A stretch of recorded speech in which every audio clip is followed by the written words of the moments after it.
The bullet left her rifle at 2,800 feet per second. 300 meters away, the insurgent's finger was half a second from triggering the IED that would have killed 9 Marines. Staff Sergeant Nadia Okonkwo exhaled, and the target dropped. Beside her, Koda's ears flattened against his skull. The Belgian Malinois had learned to recognize the voice crackling through her radio before she even heard the words. "That shot should have been mine," Gunnery Sergeant Holt said. She did not respond. She never did.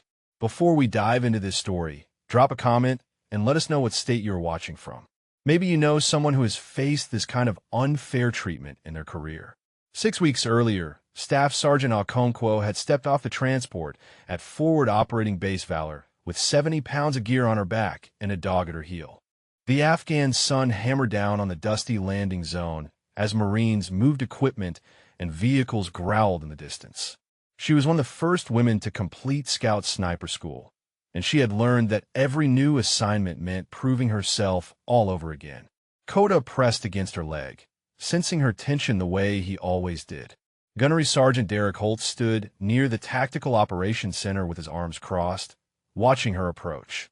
15 years in the Corps had carved hard lines into his face, and his eyes held the kind of dismissal she had seen before. "So this is what they are sending us now," he said loud enough for the 4 Marines behind him to hear. A woman and her pet. She stopped in front of him and kept her voice level. "Staff Sergeant Okonkwo reporting as ordered, Gunnery Sergeant." He looked her up and down like he was inspecting faulty equipment. "I read your file. Impressive scores on paper. But paper does not bleed. Paper does not freeze when rounds start coming in." He jerked his chin toward the supply tent. "Go count ammunition. I will figure out what to do with you later." The Marines behind him exchanged glances. One of them, a young corporal with a shaved head, looked uncomfortable. The others smirked. Okonkwo did not argue. She shouldered her pack and walked toward the supply tent with Koda matching her stride. Behind her, she heard Holt's voice drop to a mutter she was clearly meant to overhear. "Give her a week. She will be requesting a transfer or getting someone killed." The supply tent was stifling, the canvas walls trapping heat until the air felt thick enough to chew. She spent 4 hours counting rounds and cataloging equipment that did not need cataloging while the rest of the sniper section ran drills on the range. Through the tent flap, she could hear the distant crack of rifles and the shouted corrections that meant someone was learning. She should have been out there. Instead, she was here, surrounded by crates, doing work that any private could handle. Koda lay at her feet, his brown eyes tracking her movements.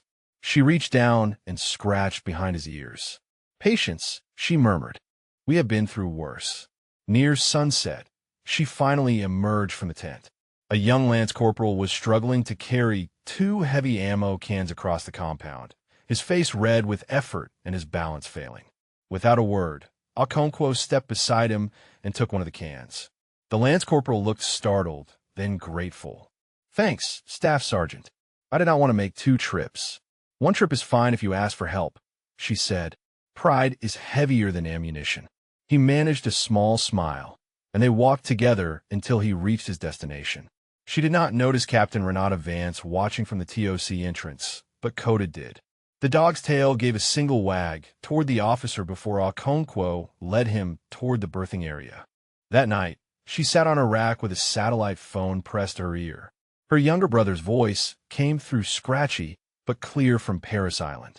"They're working us hard," Darius said. "Drill instructors do not let up for a second." "That is their job," she replied. "They're trying to find out who you really are. Sometimes I wonder if I can do this." "You can." She closed her eyes. "That is why I am out here, Darius. So you know it is possible. So you have someone to look up to." "I already do," he said quietly. She was still holding the phone after the call ended when a shadow fell across her doorway. Holt stood there, his expression unreadable. "Playing mommy on deployment," he said. "That is cute. Maybe you should have stayed home where you belong." He walked away before she could respond, his boots echoing down the corridor. Koda growled low in his throat, and she placed a hand on his head to quiet him. "Not yet," she whispered. "Our time will come." The next morning, The entire sniper section gathered in the TOC for an intelligence briefing. Captain Vance stood at the front with maps spread across the table and satellite imagery pinned to the board behind her. A high-value target had been identified in a village compound 12 kilometers east, and command wanted eyes on the location within 48 hours. Holt stepped forward and read names from a clipboard. The sniper team for this operation would consist of himself, two of his most experienced Marines, and Corporal Tran as spotter. Okonkwo's name was never mentioned. She stood at the back of the room with Coda at her heel and said nothing. As the briefing ended and Marines filed out, Corporal Tran caught her eye. The young spotter looked like he wanted to say something, but one glance at Holt's back made him think better of it. He gave her an almost imperceptible nod instead, an acknowledgement that what was happening was wrong, even if he lacked the rank to challenge it. Captain Vance passed close to her on the way out. "Keep your head down, Staff Sergeant," the captain said quietly. "Opportunities will come." But as Okonkwo watched Holt gather his chosen team for mission prep, she wondered if that was true. In 6 weeks, she had been given nothing but supply duty and perimeter watch while others trained and deployed. The FOB felt less like an assignment and more like a cage. That night, she found herself on the eastern perimeter with Coda, staring out of the mountains that held enemies she was not allowed to hunt. Somewhere out there, Holt was planning an operation that should have included her. Somewhere out there, her skills were being wasted because of one man's prejudice. A woman with a dog does not belong with snipers, Holt had told his section that first day. She will wash out or will get someone killed. Okonkwo ran her fingers through Coda's fur and made a silent promise. Before this deployment ended, she would prove him wrong. She just needed a chance. The morning PT session began at 0500 when the sun was still a bruise on the horizon. Okonkwo fell in with the rest of the sniper section as Holt led them through a punishing circuit of sprints, burpees, and loaded carries across the FOB. She matched every repetition and finished every sprint in the top 3. When the session ended, she was breathing hard but steady while two of Holt's favored Marines bent over with their hands on their knees. Holt barely glanced at her. "Lucky you can run," he said. "Too bad running does not win firefights." She wiped sweat from her forehead and said nothing. Coda sat at the edge of the PT area where she had commanded him to wait, his eyes never leaving her. The dog had learned long ago that his handler's silence was not weakness. It was discipline. Corporal Tran approached her as the section dispersed for chow. "That was impressive, Staff Sergeant," he said quietly. "You outpaced everyone except Holt himself." She shrugged. "Fitness is the minimum standard, Corporal, not an achievement." He hesitated like he wanted to say more, but Holt's voice cut across the compound. "Tran, gear check in 20. Stop socializing." The young spotter gave her an apologetic look and jogged away. After chow, a routine patrol rotated through the eastern sector, and Okonkwo was assigned to accompany them. Not as a sniper, as a handler. Holt had made it clear that her only value was the dog, so she would use the dog. She clipped Coda's tactical harness into place and checked his water supply before they moved out. The patrol followed a dusty road that wound between compounds and irrigation ditches. Okonkwo walked near the middle of the formation with Coda working off-leash ahead of her, his nose sweeping the ground in practice patterns. The Marines around her were young, most on their first deployment, and they watched the dog with a mixture of curiosity and skepticism. 20 minutes into the patrol, Coda stopped. His body went rigid, tail straight, ears forward. Okonkwo raised her fist, and the patrol halted behind her. "What is it?" the patrol leader asked. "A sergeant named Womack with 3 deployments under his belt." "Coda has something," she said. "Everyone hold position." She moved forward slowly, reading her dog's posture like a language only they shared. Coda's nose pointed toward a patch of disturbed earth near the road's edge, almost invisible beneath a layer of dust. She knelt and studied the ground without touching it. The coloration was slightly off, the texture too uniform. "IED," she said calmly. Pressure plate, about 2 feet ahead of his nose. Womack's face went pale. "We walked right past that spot on the way out this morning." "Different route back," Okonkwo said. "And we marked this for EOD."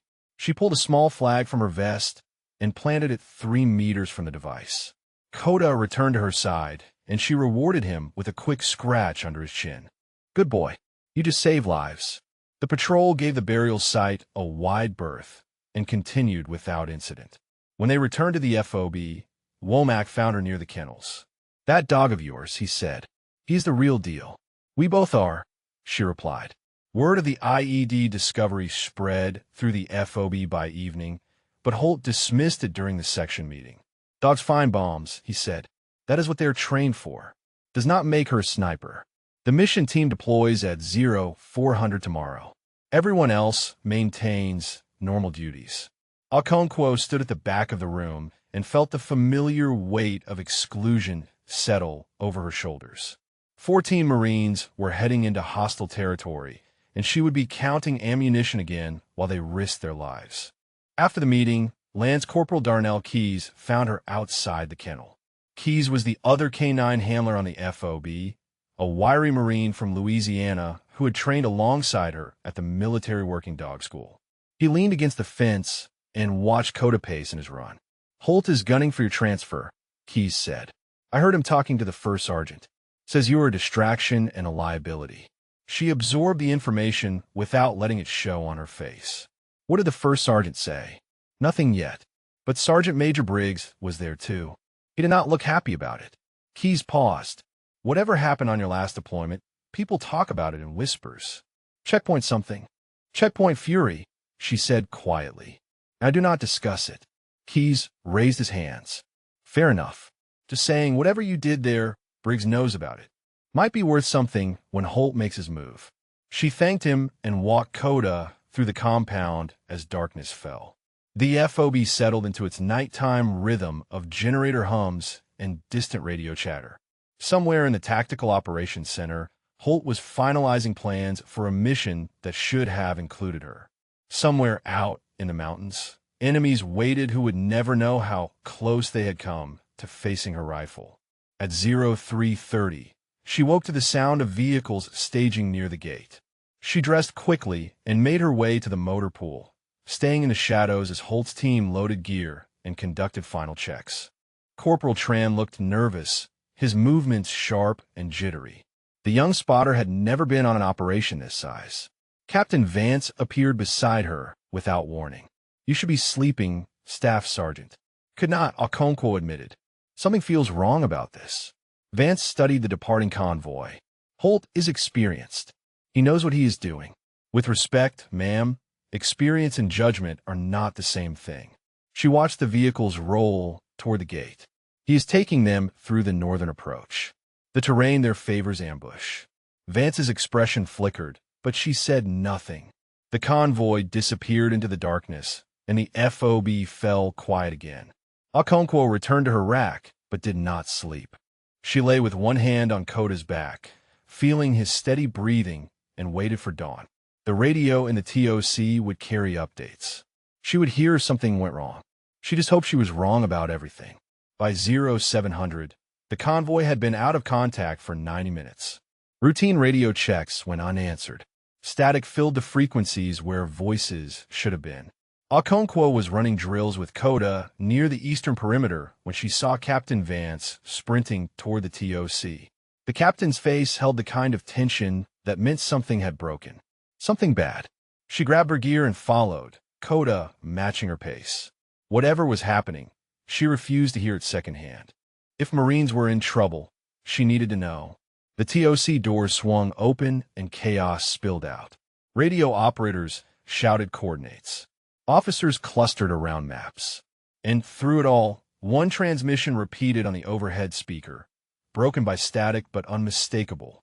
"Valormain, this is Reaper Actual. We are pinned down, taking fire from multiple positions, requesting immediate support."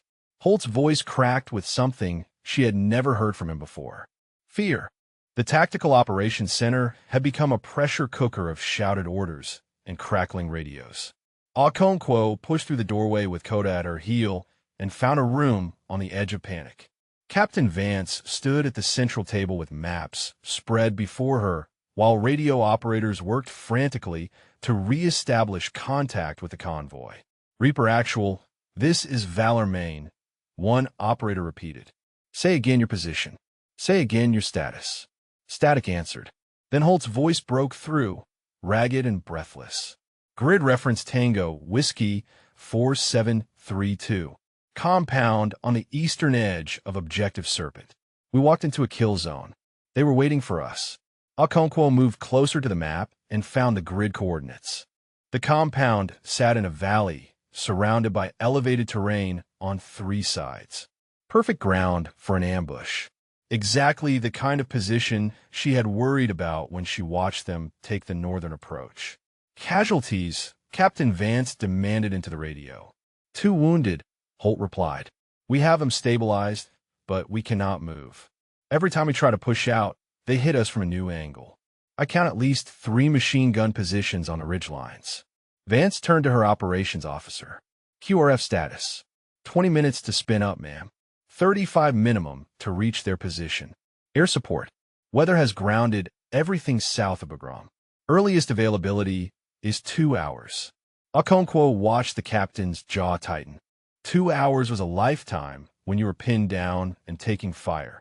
20 minutes for the quick reaction force to launch meant 35 to 45 before they arrived. In that time, 2 wounded could become 2 dead. Or worse. She studied the map with the eye of a sniper trained to read terrain. The eastern draw that ran from the FOB toward Objective Serpent was narrow and treacherous, but it offered concealment from the ridgeline positions. If someone moved fast and quiet, they could reach the valley floor in 12 minutes. Maybe 15 with a dog. Ma'am, she said, I can get there faster than the QRF. Vance looked up sharply. Explain. Easter draw. I have run patrol routes through that terrain twice. I know where the dead ground is. The enemy has their guns pointed at the compound, not at the draw. I can reach an overwatch position before they even know I am there. Alone, Vance said flatly. With Coda, he will detect any threats before I walk into them. And once I am in position, I can start taking pressure off the convoy. The operations officer shook his head. 1 sniper against 3 machine gun positions. That is suicide. 1 sniper they do not know is coming, Okonkwo replied. I'm not assaulting their positions. I am removing their gunners one at a time until the convoy can move or the QRF arrives. Vance stared at her for a long moment. The radio crackled again with Holt's voice, more desperate now. Valor Main, where is our support? We cannot hold here indefinitely. The captain looked at the map, then at Okonkwo, then back at the map. The silence stretched until it became its own kind of answer. You are not authorized for this mission, Staff Sergeant. The words landed like stones. I cannot send an unassigned asset into a hostile zone without proper mission planning and approval. Ma'am, those Marines do not have time for planning and approval. I am aware of the situation. Vance's voice hardened. Return to your quarters and stand by for further orders. That is not a request. Okonkwo held the captain's gaze for 1 heartbeat. 2. Then she nodded and turned toward the door. Coda fell into step beside her, his claws clicking against the plywood floor. Outside, the FOB buzzed with activity as the QRF scrambled to assemble. Vehicles were being loaded. Weapons checked. Radios tested. 20 minutes before they could even leave the wire. 35 before they reached the valley. An hour or more before those Marines saw relief. She walked toward her quarters, but her feet felt heavier with every step. Through the thin walls of the TOC, she could still hear fragments of radio traffic. Holt's team calling out enemy positions. The sharp crack of gunfire in the background. Someone screaming for a medic. Coda whined softly and pressed against her leg. The dog could feel her conflict, the war between duty and conscience that had begun tearing at her the moment she saw those grid coordinates. She thought about Corporal Tran, the nervous young spotter who had shown her small kindnesses when no one else would. She thought about the Marines she did not know, pinned in that compound, wondering if help would ever come. She thought about her brother Darius at boot camp, believing in a sister who was supposed to be brave. And she thought about Checkpoint Fury, about the last time she had faced a choice like this, about what it had cost her and what it had saved. Her quarters were 30 meters away. Her gear was inside. Her rifle, her ammunition, her tactical vest. Everything she needed to do what needed to be done. The radio traffic from the TOC grew louder. Another burst of gunfire. Another voice shouting coordinates. Another moment slipping away while 14 Marines waited to die. Okonkwo stopped walking. Kota looked up at her, his brown eyes steady and knowing. The dog understood before she did. He always understood. She turned away from her quarters and headed for the armory instead. Her steps quickened. Her heart pounded against her ribs. She was about to disobey a direct order from a superior officer. She was about to risk her career, her freedom, and her life on a mission she had not been authorized to execute. But somewhere in that valley, Marines were counting the seconds between gunshots and wondering if anyone was coming. She would be the answer to that question. The armory sergeant looked up as she approached. "Staff Sergeant, I was not expecting you until next rotation." "Change of plans," she said. "I need my rifle and full combat load. Now." He hesitated for just a moment, reading something in her face that made him decide not to ask questions. 5 minutes later, she was geared and moving toward the eastern perimeter with Kota ranging ahead of her. Lance Corporal Keyes stepped out of the shadows near the wire. He took one look at her loadout and understood immediately. "Holt's team," he said. She nodded. He reached into his cargo pocket and pulled out 2 extra magazines. "Took these from my reserve. You might need them more than me." She accepted the magazines without breaking stride. "If anyone asks, you did not see me." "See who?" Keyes replied. "Good hunting, Staff Sergeant." The wire parted and the darkness swallowed her whole. Behind her, the FOB continued its frantic preparations. Ahead, the mountains waited with their secrets and their dangers. 12 minutes to the valley. Maybe 15 with the dog. She started running. The eastern draw was a jagged scar cutting through the mountainside, narrow enough that Okonkwo could touch both walls in places. She moved through the darkness with her rifle slung across her back and her pistol in hand, trusting Kota to guide her around threats she could not see. The dog worked 10 meters ahead, his black and tan coat blending with the shadows as his nose swept the ground for danger. The terrain was brutal. Loose rocks shifted under her boots and threatened to send her tumbling with every step. Thorn bushes clawed at her gear. The walls of the draw blocked the moonlight and left her navigating by memory and instinct. But she had studied this route on patrol maps for weeks, tracing every contour line, memorizing every fold in the earth. Now, that preparation was keeping her alive. Kota froze. His body went rigid and his ears rotated forward. Okonkwo dropped to one knee and steadied her breathing, her eyes straining against the darkness. Somewhere ahead, gravel crunched under a boot that was not hers. She pressed herself against the draw wall and waited. Seconds stretched into an eternity. Then voices drifted down from above, speaking Pashto in low, urgent tones. An enemy patrol. 2 men, maybe 3, moving along the ridgeline just meters from her position. Kota remained perfectly still. His training held even as the voices grew louder and closer. Okonkwo could see the silhouettes now.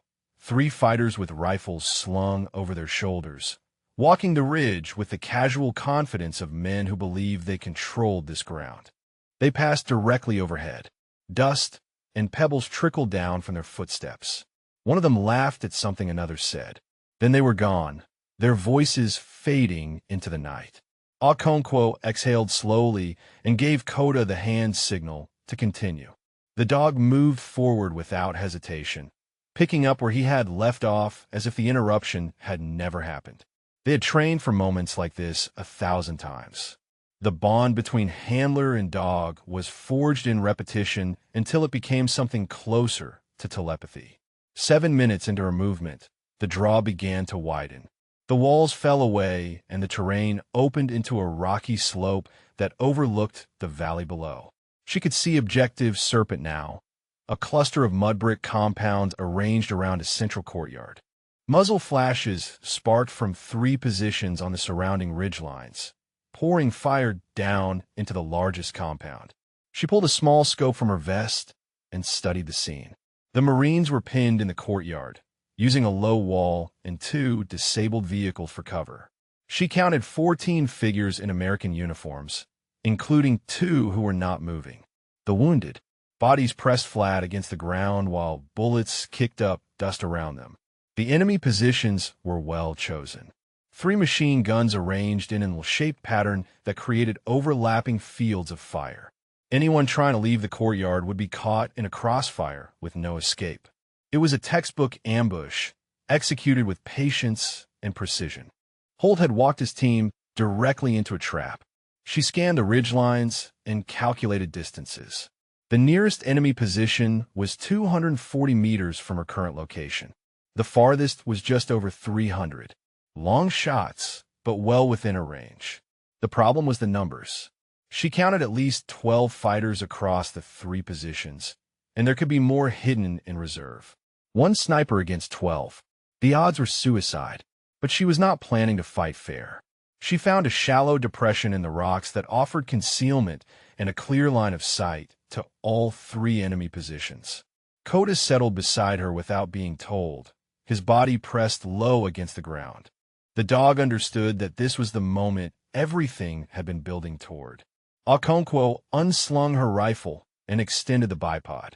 The M40A6 was an extension of her body after 3 deployments, its weight and balance as familiar as her own heartbeat.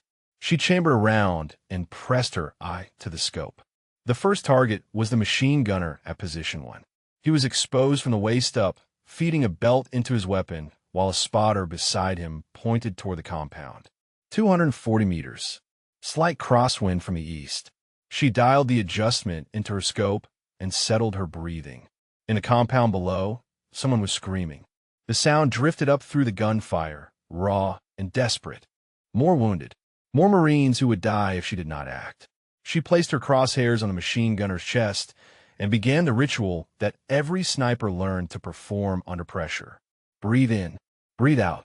Let the pause between breaths become stillness. Let the stillness become certainty. Her finger tightened on the trigger. The rifle kicked against her shoulder and the machine gunner dropped. His body crumpled sideways and the gun went silent. The spotter beside him scrambled for cover, confusion written in every movement. He did not know where the shot had come from. None of them did. She worked the bolt and acquired her second target. The spotter was trying to drag his fallen comrade behind a rock. Bad decision. He exposed himself for 3 seconds too long. The second shot dropped him before he reached cover. Chaos erupted across the enemy positions. Fighters shouted to each other, trying to identify the new threat. Some pointed toward the compound, assuming the Marines had somehow gotten a gun into play. Others scanned the ridgelines, looking for a muzzle flash that Okonkwo had been careful to conceal. She shifted to position 2 and found her third target.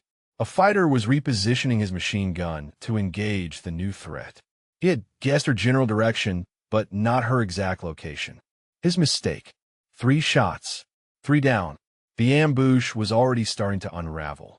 In the compound below, the intensity of incoming fire dropped by half. She could see movement among the Marines now. Someone was rallying them, pointing toward better cover, taking advantage of the sudden relief. But the enemy was adapting. Fighters from position 3 were moving toward position 1 to reinforce.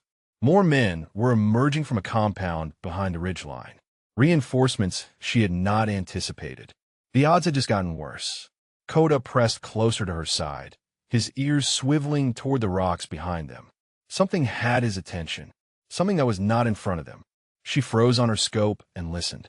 Footsteps, careful and deliberate, coming up the slope from the direction she had traveled. The enemy patrol from the ridge. They had heard the shots. They were coming to investigate. Okonkwo had seconds to decide. Keep engaging the positions and risk being flanked, or deal with the threat behind her and lose precious time. Below, another Marine screamed. She made her choice. The footsteps grew closer. 3 sets of boots crunching against loose rock, moving with the confidence of men who believed they were hunting rather than being hunted. Okonkwo eased her eye from the rifle scope and drew her pistol in one fluid motion.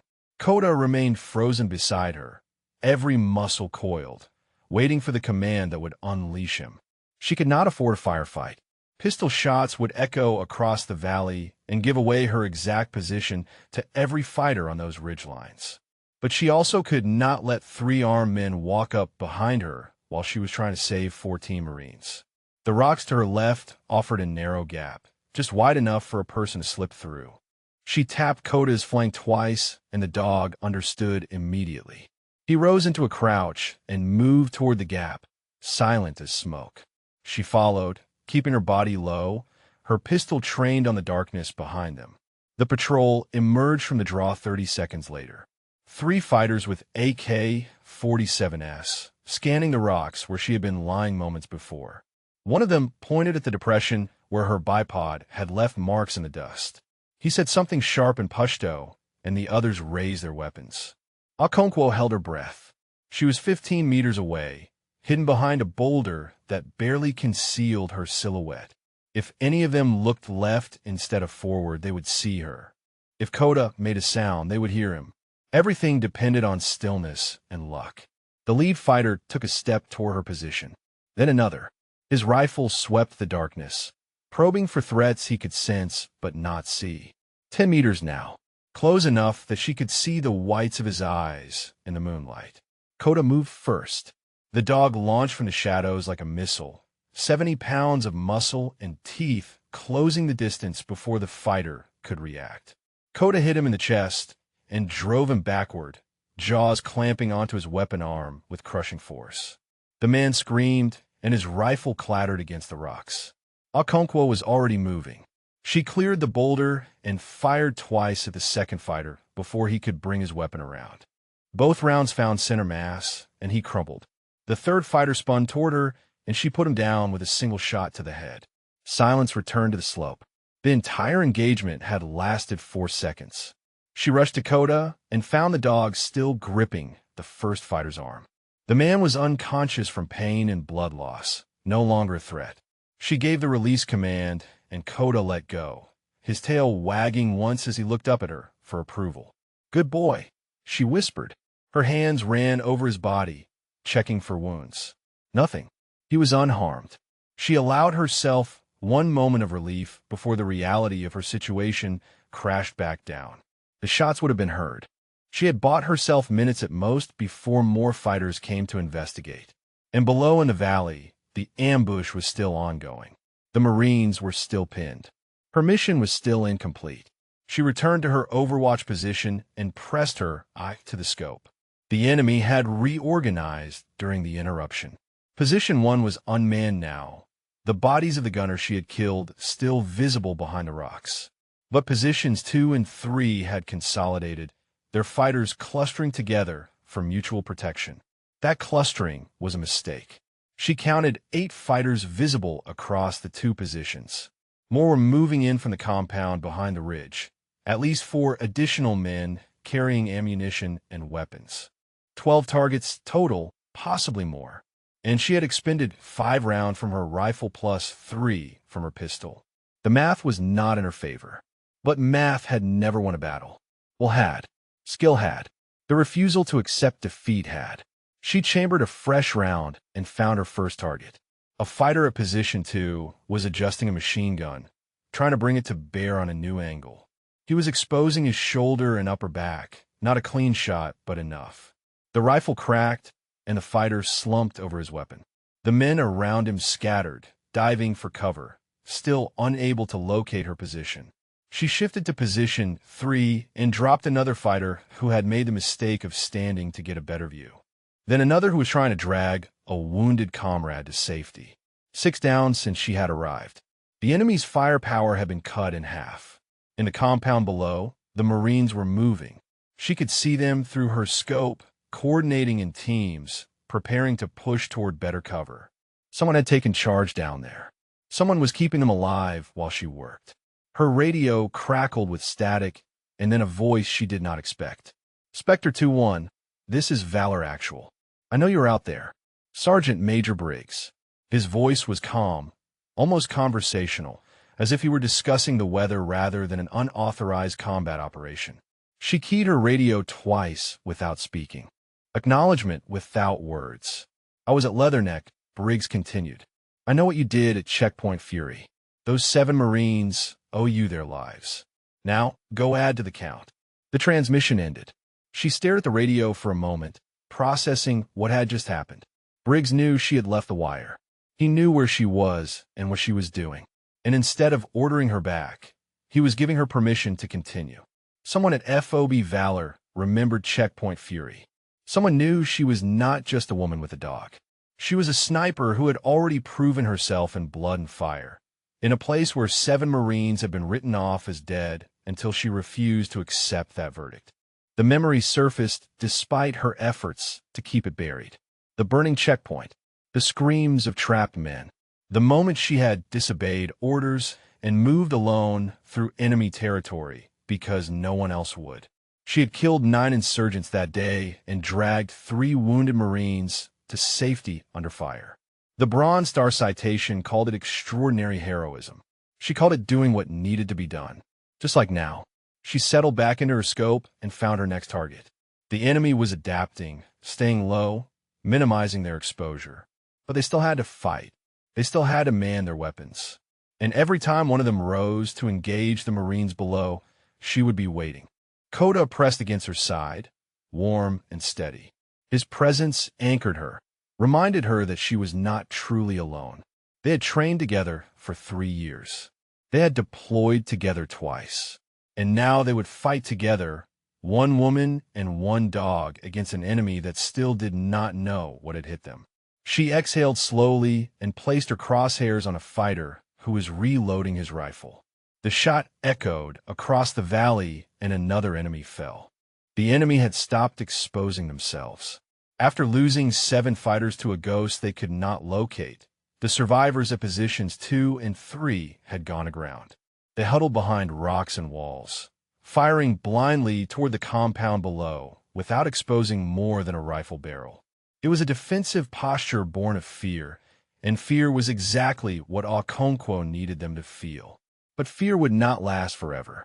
Somewhere behind those ridgelines, someone was making decisions, coordinating movements, planning a response to the sniper who had disrupted their ambush.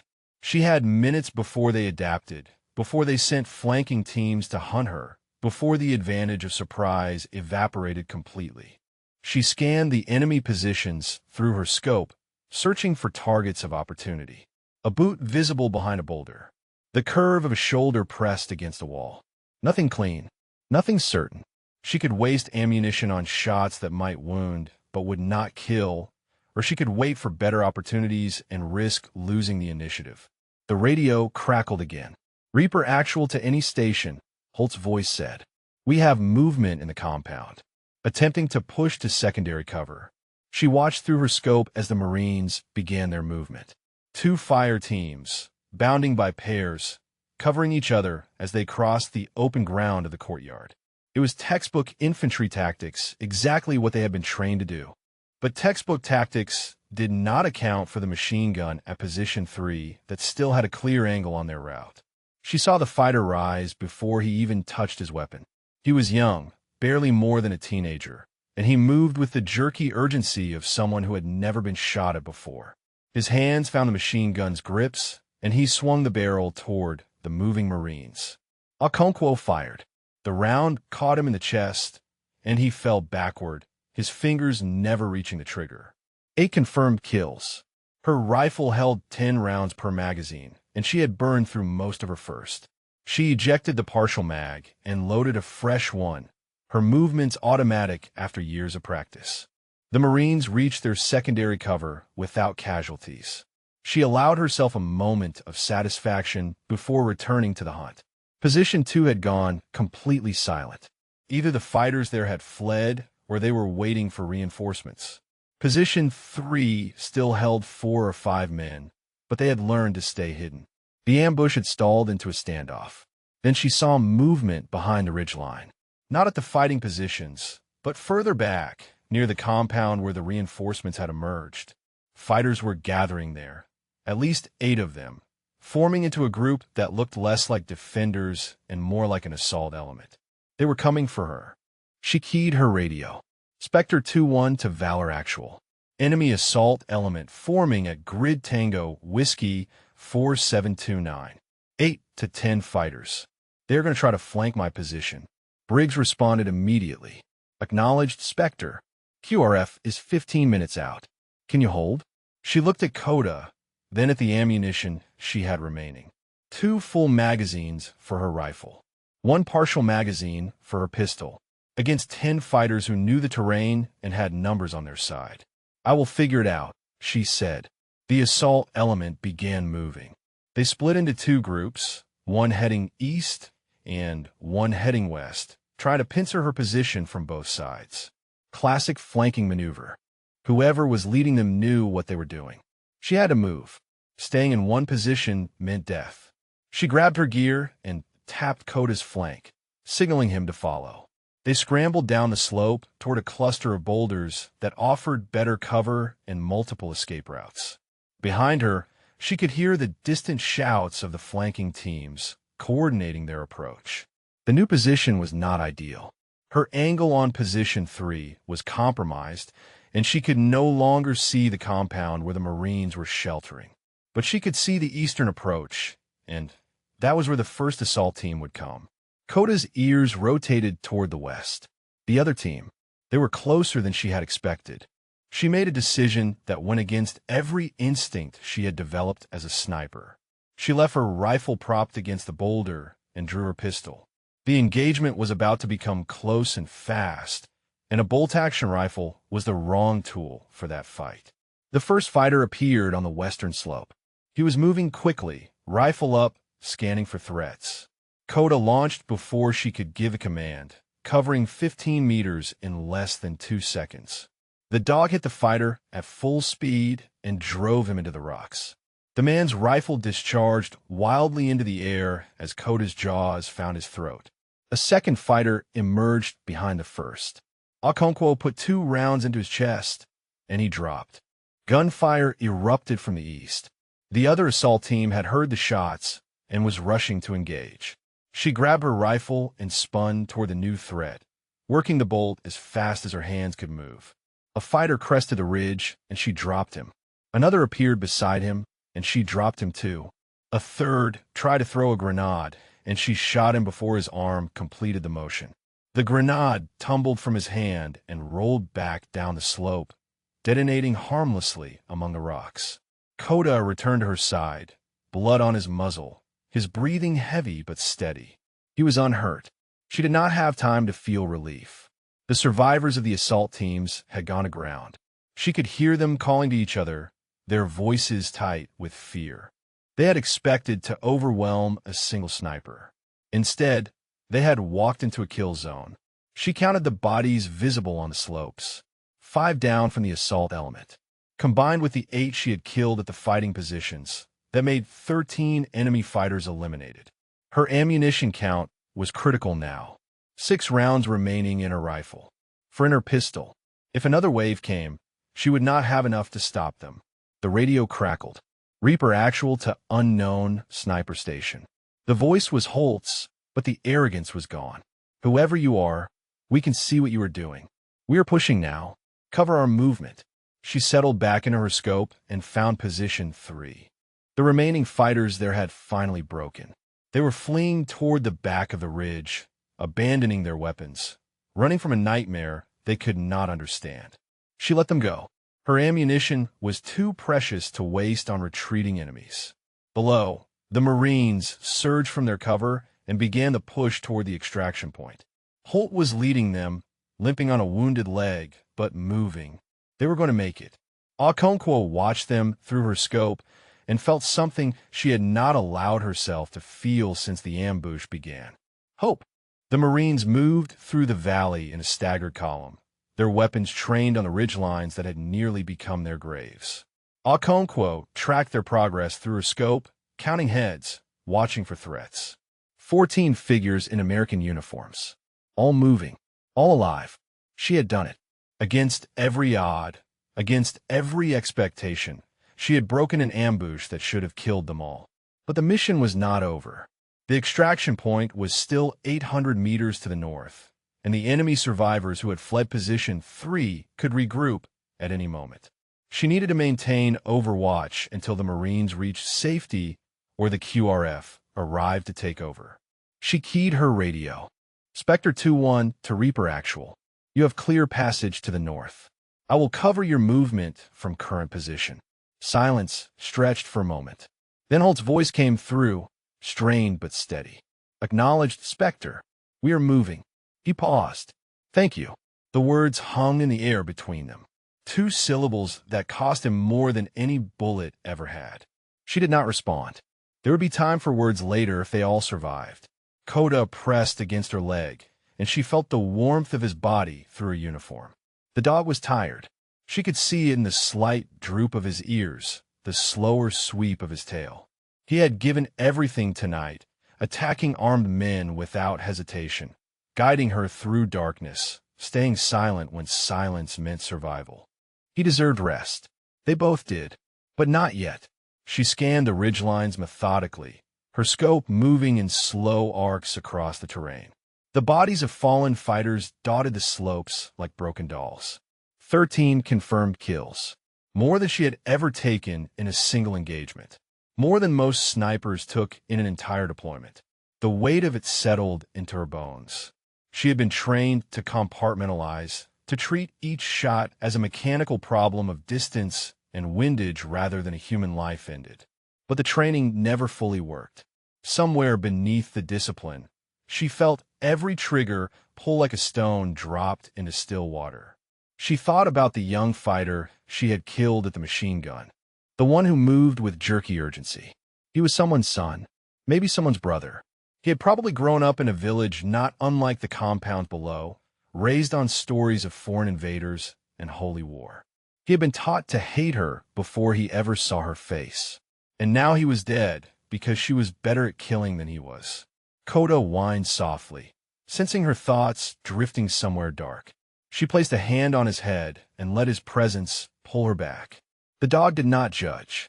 The dog did not question. The dog simply was, a constant in a world that seemed determined to throw chaos at her feet. Good boy, she murmured. We're almost done. The Marines had covered half the distance to the extraction point. Corporal Tran was helping a wounded Marine, the young spotter's face pale but determined. 2 others were carrying a third on an improvised stretcher, the wounded from the initial ambush. They were still alive because she had refused to stay behind the wire. Movement on the eastern ridge caught her attention. She swung her scope toward it and found a single figure silhouetted against the pre-dawn sky. A fighter, standing exposed, staring down at the retreating Marines. He held something in his hands. Not a rifle. Something bulkier. RPG. The rocket-propelled grenade launcher was aimed directly at the center of the Marine column. One shot would kill half of them. Okonkwo shifted her rifle and found the fighter in her crosshairs. 320 meters. At the edge of her effective range with the ammunition she had left. The wind had picked up since her last shot, gusting unpredictably across the valley. She would have to compensate. She did not have time to calculate. The fighter was shouldering the launcher, preparing to fire. She had seconds. Breathe in, breathe out. Find the stillness between heartbeats. She squeezed the trigger. The rifle kicked and a round flew across the valley, fighting the wind, dropping with distance. For one terrible moment she thought she had missed. Then the fighter staggered, the RPG tumbling from his grip. He collapsed backward and disappeared behind the ridge. 14 kills. She worked the bolt and chambered another round. 5 left. The RPG lay abandoned on the ridge, its threat neutralized. The Marines continued moving, unaware of how close they had come to annihilation. Her hands were shaking. She had not noticed until now. The adrenaline that had carried her through the engagement was beginning to fade, leaving exhaustion and tremors in its wake. She gripped the rifle tighter and forced her breathing to steady. The radio crackled. Valor Actual to Spectre 2-1. QRF is 5 minutes out. Extraction birds are inbound. You did it, Staff Sergeant. She closed her eyes for just a moment. The words washed over her like cool water on burned skin. She had done it. The Marines were going to make it. When she opened her eyes, Coda was watching her with the patient gaze that had become her anchor over 3 years of partnership. The dog's tail wagged once, as if he understood the significance of what had just been said. She scratched behind his ears. "We did it," she corrected softly. "Both of us." The first rays of sunlight broke over the eastern mountains, painting the valley in shades of gold and amber. Below, the Marines reached the extraction point and began establishing a perimeter. Above, the distant thrum of helicopter rotors announced the arrival of the QRF. Okonkwo remained in her position, scope pressed to her eye, watching over the men and women she had saved. She would not move until the last Marine was safely aboard a helicopter. She would not rest until her duty was complete. That was who she was. That was who she had always been. The woman they had mocked. The sniper they had doubted. The handler they had dismissed.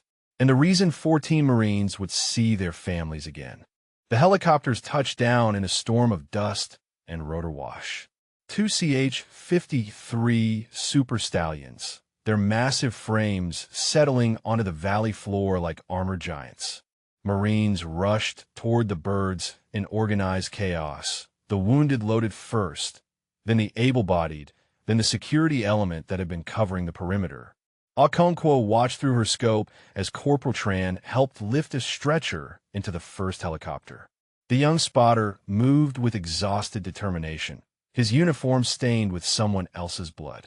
He would carry this night with him forever. They all would. Holt was the last aboard. He stood at the ramp of the second helicopter and turned to look back at the ridgelines, scanning the terrain as if searching for something. Or someone. His gaze swept across the rocks where she was hidden, pausing for just a moment before he turned and disappeared into the aircraft. The helicopters lifted off and banked toward the north, their rotors beating the air into submission. Within seconds, they were specks against the brightening sky. Within a minute, they were gone. The valley fell silent. Okonkwo lowered her rifle and let out a breath she had not realized she was holding. Her muscles ached from hours of tension. Her shoulder throbbed where the rifle stock had punished her through dozens of shots. Her eyes burned from staring through the scope in darkness and dust. But the Marines were safe. The mission was complete. She pushed herself up from the rocks and nearly fell. Her legs had gone stiff during the long vigil, and the sudden movement sent pins and needles racing through her calves.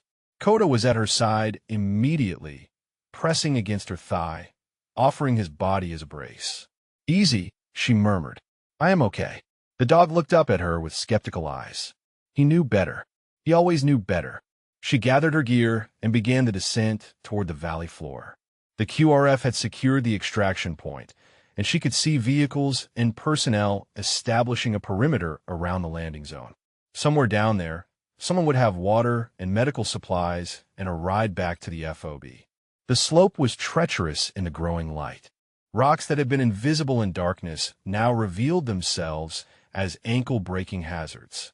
She picked her way down carefully, using her rifle as a walking stick, Coda ranging ahead to find the safest path. Halfway down, she heard the shot. The round snapped past her head, close enough to feel the pressure wave. She dropped flat and rolled behind a boulder, her rifle coming up instinctively. Coda pressed against the ground beside her, ears flat, body trembling with restrained aggression. Another shot cracked against the rocks above her, showering her with stone fragments. A third gouged a furrow in the dirt 2 feet from her position. Someone was still out there. One of the fighters she had let flee from position 3. Or maybe someone from the assault element who had played dead until she exposed herself. She scanned the terrain through her scope but could not locate the shooter. The shots were coming from somewhere to the east, probably from the same ridge where she had killed the RPG gunner. The angles were wrong for her to return fire from her current position. She was pinned. The radio on her vest crackled. "Spectre 2-1, this is Warhorse 6. We have you on visual, taking fire from your east. Can you mark your position with smoke?" She pulled a smoke grenade from her vest and popped it, tossing it 3 meters from her cover. Purple smoke billowed into the morning air, marking her location for the QRF. "Stay low," Warhorse 6 said. "We are engaging." The heavy thump of a .50 caliber machine gun echoed across the valley. She pressed herself against the boulder and listened as the QRF poured fire into the eastern ridge. The shooting that had pinned her stopped abruptly. Warhorse 6 again. Threat neutralized. You're clear to move, Spectre. She rose slowly, checking the ridge through her scope. A body was visible near the crest, motionless. The QRF had done their job. Coda nudged her hand, and she realized she was shaking again. The close call had rattled something loose inside her, some carefully maintained wall between fear and function. She had been inches from death. After everything she had accomplished tonight, a single hidden fighter had nearly ended her. She forced herself to breathe. In through the nose, out through the mouth. The shaking subsided slowly. "Come on," she said to Coda. "Let's get out of here." The descent took another 10 minutes. When she finally reached the valley floor, a sergeant from the QRF was waiting with a canteen and a medical kit. "You must be Spectre 2-1, he said. "The whole FOB has been listening to your radio traffic. What you did up there was something else." She accepted the canteen and drank deeply. The water was warm and tasted like plastic, but it was the best thing she had ever consumed. "My dog needs water too," she said. The sergeant produced a collapsible bowl and filled it. Coda lapped at it eagerly, his tail wagging for the first time in hours. A Humvee pulled up and the door swung open. The driver was Lance Corporal Keyes, the K-9 handler who had given her the extra magazines at the wire. He grinned at her through the dust on his face. "Heard you needed a ride, Staff Sergeant." She loaded Coda into the back seat and climbed in after him. The vehicle lurched into motion, and she leaned her head against the window, watching the valley recede behind them. The sun was fully up now, burning away the shadows that had hidden her movements through the night. In the light of day, the terrain looked almost peaceful. Hard to believe that 14 men had died on those ridgelines. Hard to believe that 14 Marines had almost joined them. Keyes glanced at her in the rearview mirror. "For what it is worth," he said, "I never doubted you." She closed her eyes and let the vibration of the vehicle lull her towards something like rest. The FOB was 30 minutes away. 30 minutes before she would have to face whatever consequences waited for her there. Court-martial for disobeying orders. Commendation for saving lives. Maybe both. Right now, she did not care.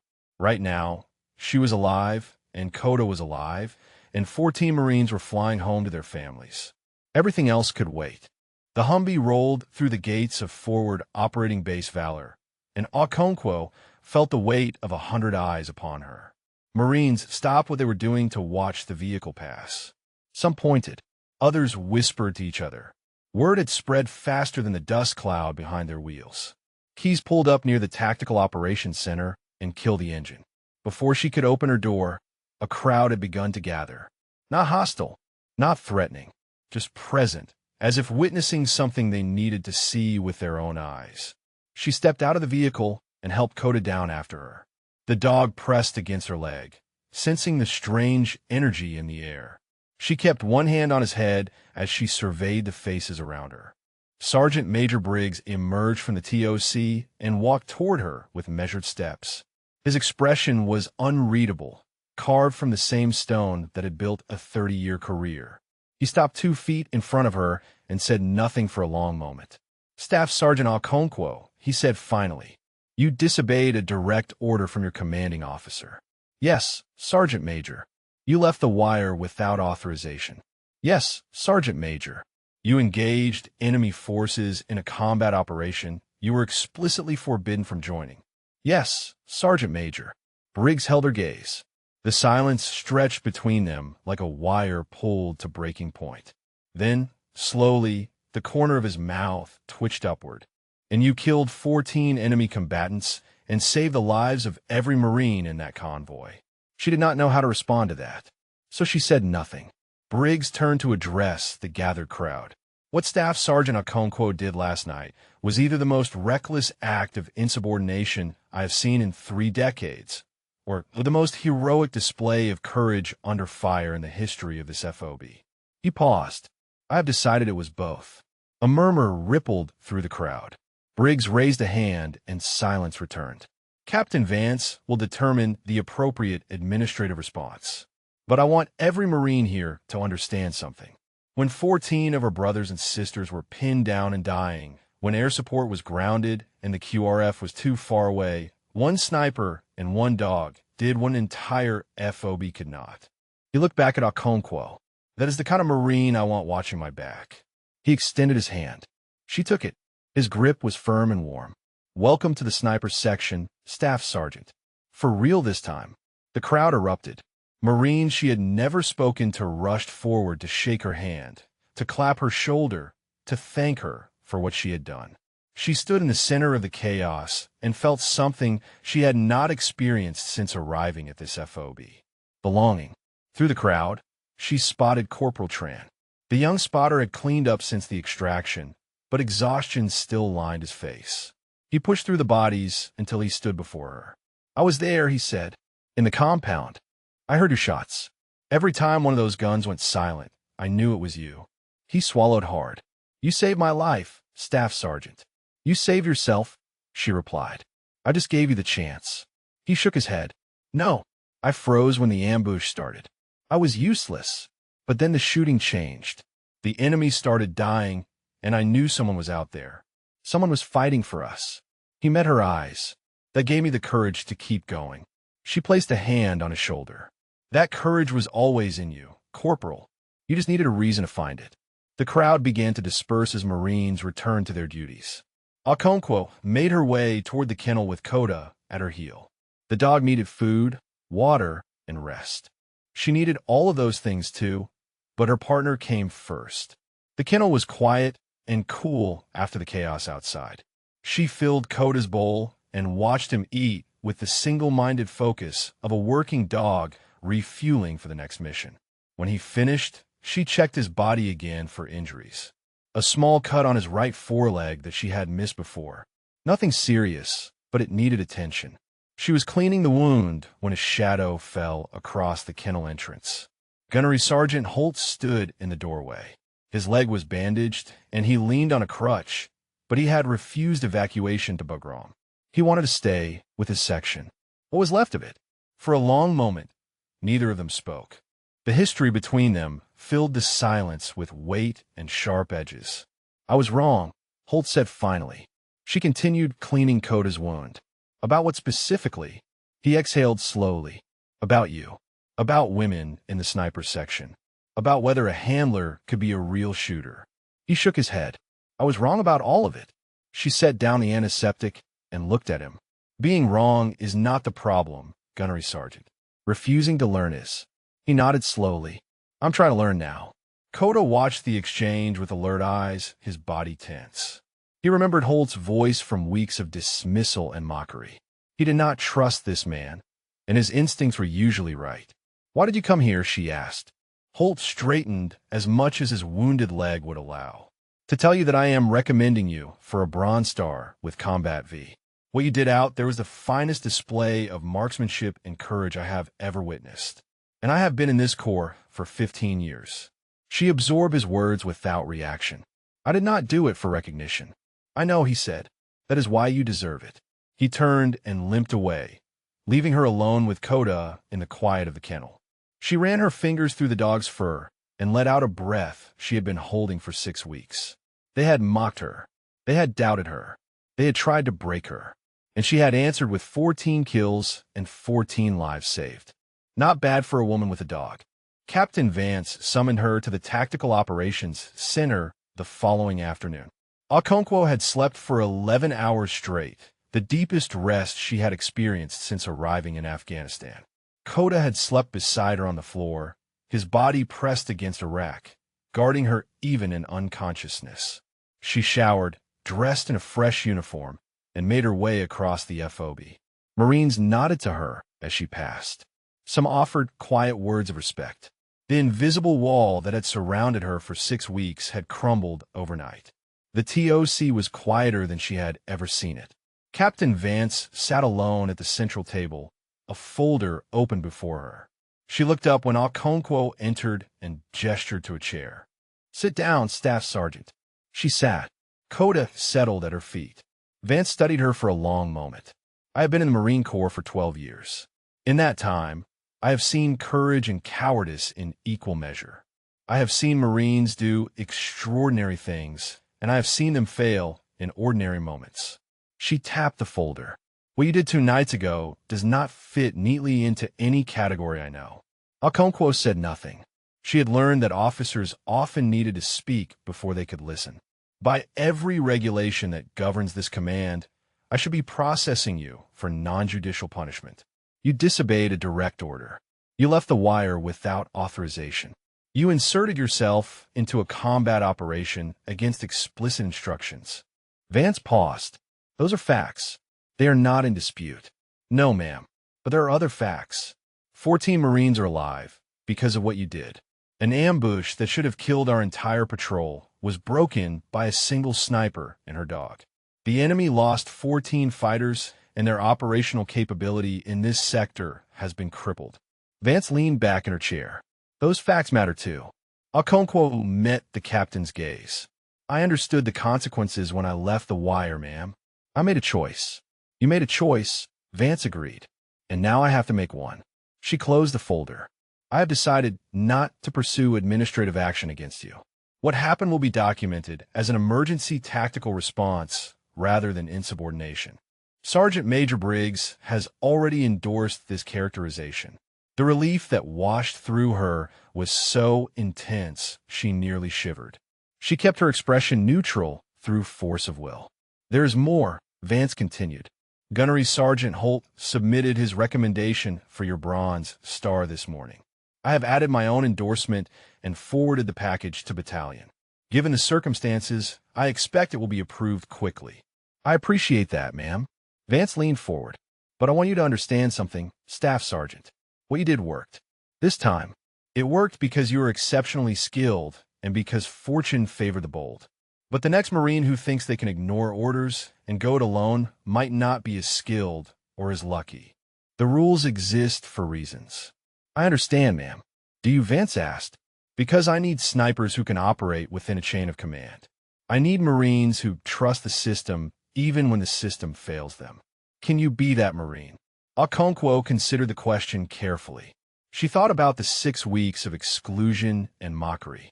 She thought about watching the convoy roll out while she stood helpless on the perimeter. She thought about the moment she decided that rules mattered less than lives. I can try, she said finally, but I will not promise to stand by while Marines die if I have the ability to save them. That is not who I am. Vance held her gaze for a long moment. Then, unexpectedly, she smiled. Good, the captain said. That is exactly what I wanted to hear. I do not need robots who follow orders blindly. I need warriors who understand when to bend the rules and when to break them. She stood and extended her hand. Welcome to the team, Staff Sergeant. The real team. Okonkwo shook her hand. Thank you, ma'am. One more thing. Vance walked to a cabinet in the corner and retrieved something wrapped in cloth. She returned and set it on the table. Sergeant Major Briggs asked me to give you this. Okonkwo unwrapped the cloth and found a patch inside. It was the insignia of the Scout Sniper Section, the crossed rifles and the SS letters that mark the most elite shooters in the Marine Corps. But this patch was different.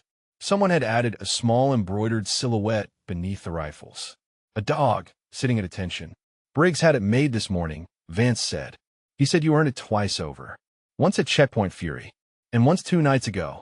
Okonkwo ran her thumb over the embroidery. The stitching was rough, clearly done by hand rather than machine. Someone had stayed up late to create this. Someone had cared enough to recognize not just her, but her partner. Koda, she said softly. The dog's ears perked up at his name. Look at this boy. We are official now. Vance watched the exchange with something that might have been warmth. Take the rest of the day, Staff Sergeant. Tomorrow you report to the Sniper Section for integration. Corporal Tran has requested to be assigned as your permanent spotter. I have approved the request. Tran, Okonkwo repeated. He is a good Marine. He is, Vance agreed. And he learned something important 2 nights ago. He learned that courage is contagious. That when one person stands up, others find the strength to stand with them. She nodded toward the door. Dismissed, Staff Sergeant. Okonkwo tucked the patch in her pocket and walked out of the TOC with Coda at her heel. The afternoon sun was bright and hot, but she barely noticed. Her mind was full of possibilities that had not existed a week ago. A real place in the sniper section. A spotter who believed in her.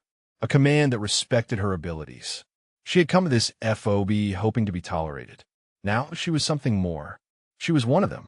3 days after the ambush, Gunnery Sergeant Holt was transferred to Camp Leatherneck for medical evaluation and reassignment. His leg wound had become infected, requiring treatment beyond what the FOB could provide. But everyone knew the real reason he was leaving. Okonkwo was walking Coda near the motor pool when she saw Holt loading his gear into a departing convoy vehicle. He moved slowly, favoring his injured leg, his face tight with pain he refused to acknowledge. She could have kept walking. No one would have blamed her. Instead, she stopped.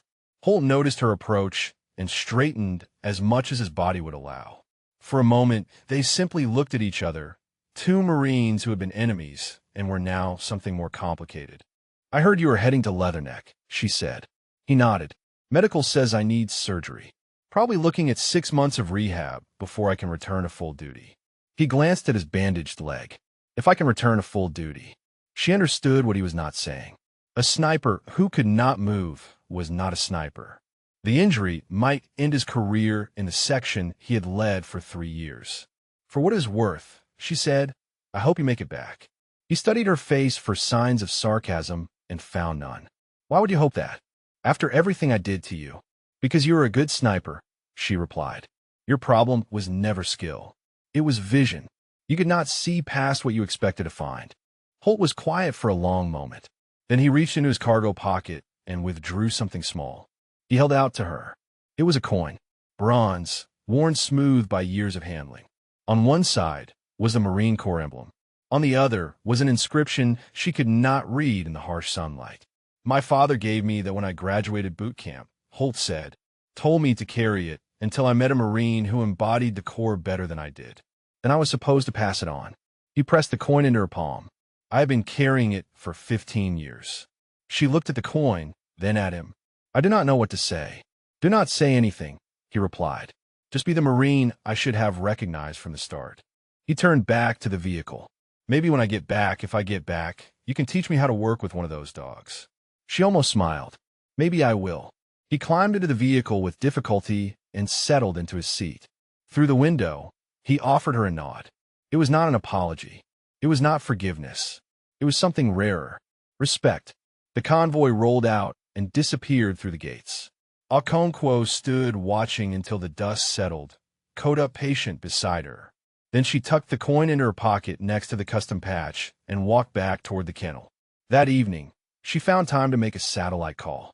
The connection was scratchy, but Darius's voice came through clear enough. "I heard what happened," her brother said. "The whole base is talking about it. Some Marine from your FOB posted about it online. They are calling you the Ghost of Helmand." She laughed softly. "That is dramatic." "Is it true?" he asked. "Did you really kill 14 insurgents and save a whole patrol by yourself?" "I had help," she said. "Coda was with me. And a lot of people supported me, even when they were not supposed to." Darius was quiet for a moment. "I graduate next week. Top 10% of my class." Pride swelled in her chest. "I knew you could do it." "I almost quit," he admitted. "During the crucible. I was exhausted and my feet were bleeding and I could not see the point anymore. Then I thought about you. About what you said before you deployed. That you were doing this, so I would have someone to look up to." He paused. "I looked up Nadia, and I kept walking." She closed her eyes against the sudden sting of tears. "That is all I ever wanted, Darius. For you to know that you are stronger than you think." "Will you be there?" he asked. "For graduation." "I will try," she said. "I cannot promise anything, but I will try." After the call ended, she sat in the darkness of her quarters with Coda's head resting on her knee. The dog's breathing was slow and steady, a rhythm that had become as familiar as her own heartbeat over 3 years of partnership. She thought about the journey that had brought her here. Boot camp at Paris Island, where drill instructors had screamed that women did not belong. Infantry training at Camp Geiger, where she had outshot half her male counterparts and still been overlooked. Scout sniper school at Quantico, where she had nearly broken under the physical and mental pressure but refused to quit. Every step had been a fight. Every achievement had been questioned. Every success had been attributed to luck or favoritism or some mysterious agenda to weaken the core. And now she was here, accepted, respected, part of something larger than herself. She pulled out the coin Holt had given her and turned it over in her fingers. The inscription on the back was visible now in the dim light of her quarters. Semper Fidelis, always faithful. She'd been faithful to herself, faithful to Kota, faithful to the Marines she had sworn to protect even when they did not want her protection. That faith had been rewarded. Kota shifted and pressed closer against her leg. She scratched behind his ears and felt his tail thump against the floor. "We did good, boy," she murmured. "We did good." Tomorrow would bring new challenges, new missions, new opportunities to prove that she belonged. But tonight, she allowed herself to rest in the simple satisfaction of a battle won, not just against the enemy, against everyone who had ever told her she could not. 2 weeks later, Staff Sergeant Nadia Okonkwo stood on a ridge overlooking the valley where 14 Marines had almost died. The sun was setting behind the mountains, painting the sky in shades of orange and crimson.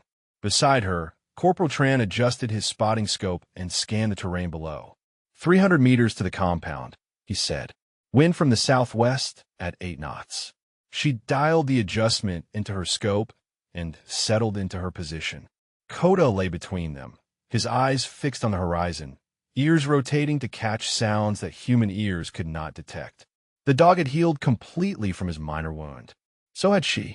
This was their third mission together as an official sniper team. Captain Vance had assigned them to overwatch duty for a patrol moving through the same sector where Holt's convoy had been ambushed. The enemy had not returned to the area since that night, but command was taking no chances. Movement at the compound gate, Tran reported. 2 individuals. Looks like civilians. Okonkwo tracked them through her scope. A man and a boy, maybe 10 years old, carrying bundles of firewood. They walked without urgency, unaware of the eyes watching them from the ridge. Non-combatants, she confirmed. Let them pass. They watched in silence as the man and boy disappeared into the compound. The patrol below continued its sweep without incident. Another quiet day in a war that was rarely quiet. Tran lowered his scope and glanced at her. "Can I ask you something, Staff Sergeant?" "Go ahead." "What was it like," he asked, "that night, when you were up here alone?" She considered the question. The memories were still fresh, still vivid in ways that would probably never fade. The darkness, the gunfire, the weight of 14 lives pressing down on her shoulders. It was terrifying, she said honestly. Every second, I expected to die. Every shot, I wondered if it would be my last. But you kept shooting. She nodded, because stopping meant they would die. And I could not live with that. Tran was quiet for a moment. I froze that night. In the compound. When the ambush started, I just froze. I thought I was going to die, and I could not make my body move. You moved eventually, she reminded him. Only because of you. He met her eyes. Your shots gave me something to focus on. Every time a gun went silent, I knew you were out there. I knew someone was fighting for us. That is what got me moving again. She reached over and gripped his shoulder. Fear is not weakness, Corporal. Freezing is not failure. What matters is what you do next. You got up. You helped the wounded. You kept your team together until extraction. That is what defines you. He nodded slowly, absorbing her words. Thank you, Staff Sergeant. The patrol completed its sweep and began the return journey to the FOB. Okonkwo and Tran maintained their overwatch until the last vehicle passed through the wire. Then they packed their gear and began the descent. Kota ranged ahead, as always, his nose working the ground for threats. The dog had become something of a celebrity on the FOB. Marines who had never spoken to her before now stopped to pet him, to offer him treats, to ask about his training. He accepted the attention with dignified patience. When they reached the FOB, Lance Corporal Keyes was waiting at the gate. He fell in a step beside her as she walked toward the kennel. Mail came in, he said. Something for you. She took the envelope he offered. The return address was Marine Corps Recruit Depot, Paris Island. Darius. Inside was a photograph. Her brother in his dress blues, standing at attention, the eagle, globe, and anchor gleaming on his cover. On the back, he had written 4 words. I looked up. Thanks. She stared at the photograph for a long moment, memorizing every detail. The pride in his posture, the determination in his eyes. The man he had become while she was half a world away, fighting her own battles. Good news, Keys asked. The best, she replied. That night, she sat on the roof of the kennel with Koda beside her, watching stars emerge one by one in the Afghan sky. The FOB hummed with its usual nighttime activity. Generators. Radios. The distant laughter of Marines, finding moments of peace in a war zone. She thought about everything that had brought her to this moment. The mockery, the exclusion, the impossible choice between orders and lives. The long night of killing that had ended with 14 Marines going home to their families. She thought about Holt, somewhere in a hospital, learning whether his leg would ever carry him into combat again. She thought about Captain Vance, who had chosen justice over regulations. She thought about Sergeant Major Briggs, who had known her worth before anyone else on this FOB. And she thought about Koda, the dog who had been her partner through 3 deployments. The dog who had attacked armed men without hesitation. The dog who had guided her through darkness and kept her sane when the weight of command threatened to crush her. She wrapped an arm around his shoulders and pulled him close. He leaned into her, his warmth a constant comfort. They mocked us, she said softly. They said we did not belong. Koda's tail thumped against the roof. We showed them, she continued. We showed all of them. The stars wheeled overhead in their ancient patterns. Somewhere beyond the wire, enemies waited who might never know how close they had come to victory. Somewhere across an ocean, her brother was beginning his journey as a Marine. Somewhere in the future, other women would follow the path she had carved through doubt and prejudice. She would probably never meet them. She would probably never know their names. But she hoped they would hear her story. She hoped they would know that the barriers they faced had been broken before. If you enjoyed this story, please drop a comment and let us know your favorite part, character, or if you have had a similar situation happen to you before. And if you know a woman in uniform who has broken barriers like Staff Sergeant Okonkwo, we would love to hear about her. Okonkwo stayed on that roof until the stars began to fade. Then she climbed down, walked Koda to his kennel, and returned to her quarters for a few hours of sleep. Tomorrow there would be another mission, another chance to prove herself, another opportunity to save lives. And she would be ready. She was a Marine. She was a sniper. She was a handler. And she was exactly where she belonged.